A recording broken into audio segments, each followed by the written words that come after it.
Well, Euronews correspondent Joanna Gill has been following the independence campaign throughout, and she joins us again from outside the Scottish Parliament in Edinburgh.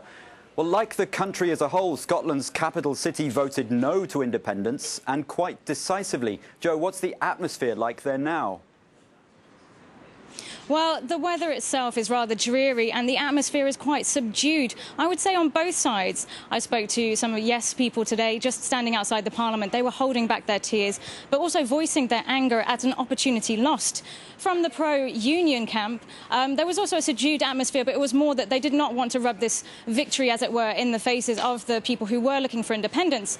But overall, it seems to be a sort of win-win situation. That's why there is a rather subdued atmosphere, because there is this promise of devolved powers. Now, the campaign was intense, it was invigorating, but also it was at times acrimonious. How divided is Scotland today, and how hard will it be to heal those divisions?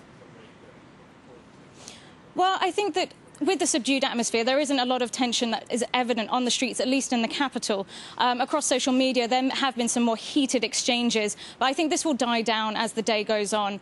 I think most people are now just going back home and contemplating what the future means for Scotland now, with the more powers that have been promised by the government. Now, the Scottish nationalist leader Alex Salmond lost the vote. Does he come out of this weakened, or can he claim some success? Well, he's still the First Minister of Scotland, so that's a measure of his success.